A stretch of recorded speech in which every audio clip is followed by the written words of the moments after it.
Intelligence dans la littérature publique. Opération Paperclip.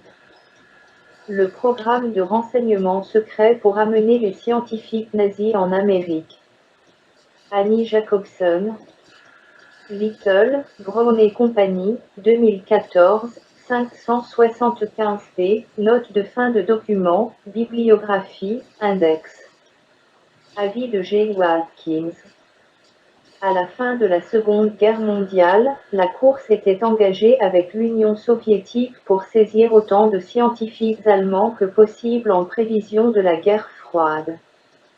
L'histoire complète est restée insaisissable jusqu'à présent.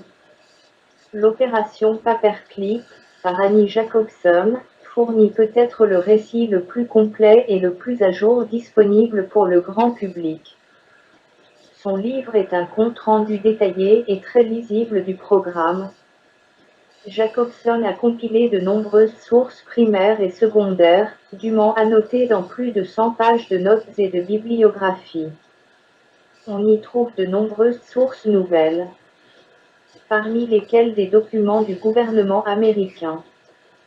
Nazi War Crime Disclosure Act, du président Clinton, des archives allemandes, des récits à la première personne, des mémoires et des lettres.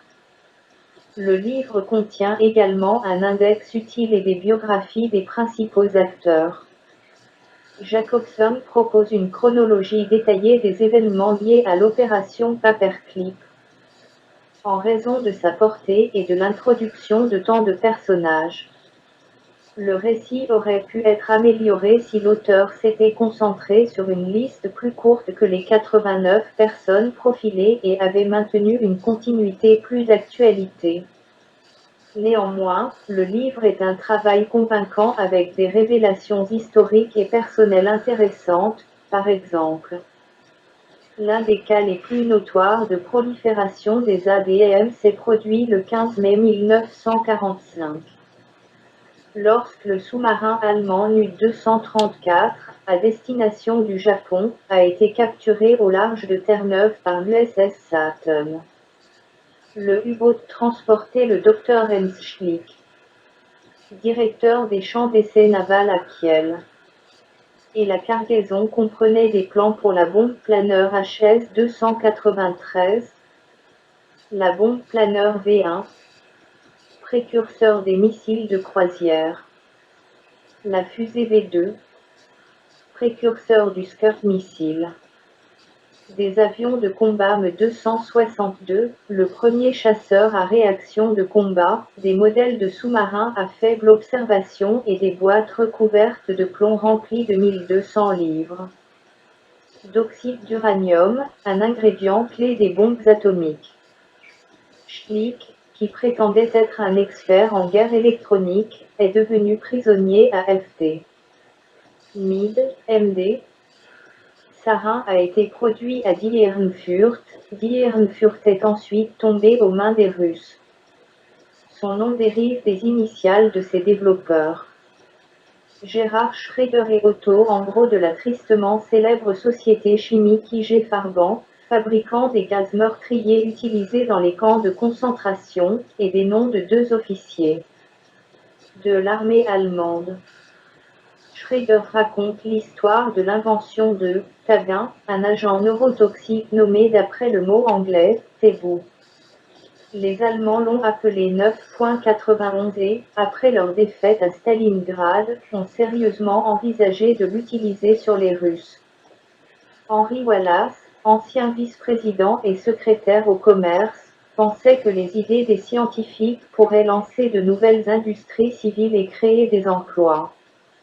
En effet, des scientifiques allemands ont mis au point du caoutchouc synthétique, utilisé dans les pneus d'automobile, des ballons roulants, le thermomètre auriculaire, des bandes électromagnétiques et des composants électriques miniaturisés, pour n'en nommer que quelques-uns. Werner von Braun est bien connu de ceux qui se souviennent de l'alunissage d'Apollo. Sous l'administration Ford, von Braun reçut presque la médaille présidentielle de la liberté, jusqu'à ce que l'un des principaux conseillers de Ford, David Georgen, s'oppose à son passé nazi. Moins connu est que 120 autres scientifiques, ingénieurs et techniciens allemands ont développé le lanceur Saturn V, ou que le centre des opérations de lancement de Cap Canaveral, en Floride, était dirigé par Kurt Dybas, un nazi ardent. Le bâtiment d'assemblage vertical, plus volumineux que le Pentagone et presque aussi haut que le Washington Monument, a été conçu par Bernard Eisman, ancien concepteur des installations de l'installation de lancement de missiles allemandes à Peenemünde. Parmi les autres nazis importants embauchés dans le cadre de l'opération Paperclip, citons Dr. Hubertus Strugold, qui a joué un rôle important dans la médecine spatiale en développant des combinaisons spatiales et d'autres systèmes de survie. En juin 1948, il a mis un singe rhésus nommé Albert dans le nez pressurisé d'une fusée V2 dans un cône nasal pressurisé, la première étape dans l'effort d'envoyer des humains dans l'espace. Le général Reinhard Gehlen, ancien chef des opérations de renseignement nazi contre les soviétiques, a été engagé par l'armée américaine et plus tard par la CIA pour faire fonctionner 600 ex-agents nazis dans la zone soviétique de l'Allemagne occupée. En 1948, le directeur de la CIA, Rasko Ienkoete, a pris le contrôle de la soi-disant organisation Gehlen.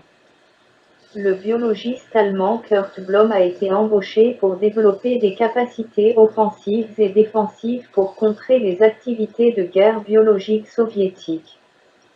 En 1949, la CIA a créé le Bureau du renseignement scientifique. Son premier directeur, le Dr Willard Makl, s'est rendu en Allemagne pour mettre sur pied un programme spécial pour interroger les espions soviétiques. La CIA pensait que les Russes avaient développé des programmes de contrôle mental et voulait savoir comment les espions américains résisteraient à cette capacité s'ils étaient capturés. Il a également cherché à explorer la faisabilité de créer un « candidat manchou » par la modification du comportement. C'est ainsi qu'est née l'opération Bluebird. Bluebird, plus tard appelé MK-Ultra, était une activité de recherche expérimentant l'ingénierie comportementale des humains. Le Code de Nuremberg interdit l'expérimentation avec des humains sans leur consentement. Au cours de ce programme, le Dr Frank Olson, un chercheur en armes biologiques de l'armée américaine, a reçu le LSD à son insu, ce qui a entraîné sa mort en sautant d'un bâtiment. Bien qu'elle remette naturellement en question la moralité de la décision d'embaucher des scientifiques SS nazis, Jacobson équilibre son jugement avec une compréhension de la menace perçue de l'Union soviétique sous Staline et la détermination dialectique des communistes à se préparer à une guerre totale avec l'Occident. Les soviétiques ont également capturé et utilisé des scientifiques allemands pour leur propre programme de défense. Ce côté de l'histoire n'est pas couvert dans ce livre.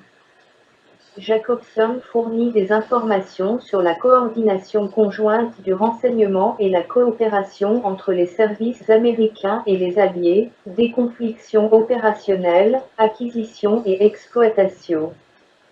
Aide de documents et de matériel étranger, techniques d'interrogatoire, suivi actif, production de renseignements étrangers, méthodes de surveillance et de contre-surveillance, et la négociation des objets. CTI parfois contradictoire de la magistrature et de la communauté du renseignement, c'est accent grave et pendez-les, plutôt que embauchez-les. Toutes les déclarations de fait, d'opinion ou d'analyse exprimées dans cette revue sont celles des auteurs. Rien dans aucun des articles ne doit être interprété comme affirmant ou impliquant l'approbation du gouvernement américain de leurs déclarations factuelles et interprétations. Les articles des fonctionnaires non américains sont protégés par le droit d'auteur. Regardons de l'autre côté de l'Atlantique, les opérations seront multiples. Par exemple, L'Union soviétique chercha aussi à récupérer le savoir des spécialistes allemands, surtout pour les moteurs d'avions et de fusées, encore présents sur le territoire qu'elle occupait. Ce fut le département 7, Opérations scientifiques, qui fut chargé de l'opération. Tout d'abord, les personnels furent regroupés et purent continuer leurs recherches. Au bout d'un certain temps, ils furent tous emmenés avec leurs familles dans le cadre d'un déménagement surprise dans plusieurs villes d'Union soviétique où tout avait été préparé pour les recevoir. L'opération Nolsus permit l'exploitation d'une installation atomique allemande.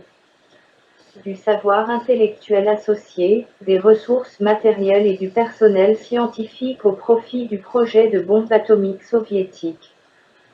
Ils furent cependant renvoyés en République démocratique allemande à partir de 1952, lorsque les spécialistes russes qui les entouraient eurent rattrapé leur retard technologique. Le Royaume-Uni et la France menèrent des opérations similaires avec des moyens plus limités pour récupérer le savoir technologique de l'Allemagne. Par exemple, plusieurs installations d'essais aéronautiques furent démontées en Allemagne et reconstruites en France, dont, par exemple, la soufflerie S-Ama de Modane, encore unique au monde. En Normandie à Vernon. Au laboratoire de recherche balistique et aérodynamique créé en 1946, une soixantaine de techniciens et ingénieurs allemands issus de la base militaire de Peenemünde, installés avec femmes et enfants dans une cité provisoire. Le Buschdorf, travaillèrent à la mise au point des premiers moteurs à réaction de la chasse française, Snecma Attar, du premier Airbus et des premières fusées françaises. De même, le premier hélicoptère construit dans l'usine devenue plus tard Eurocopter à Marignane, le SK-3000, était une évolution d'un modèle récupéré en Allemagne, le Focke-Wulf A223 Drachen. L'Argentine fut aussi dans la course et ses services secrets proposèrent à partir de 1944 à des ingénieurs allemands comme Kurt Tank, le concepteur du Focke-Wulf FW190, de travailler dans son industrie aéronautique. Quand le président Juan Perón perdit le pouvoir en 1955, l'équipe des anciens de Focke-Wulf se dispersa, beaucoup partant aux États-Unis ou en Inde. Tardifs, ces départs pour les États-Unis seraient les premiers signes du phénomène de la fuite des cerveaux.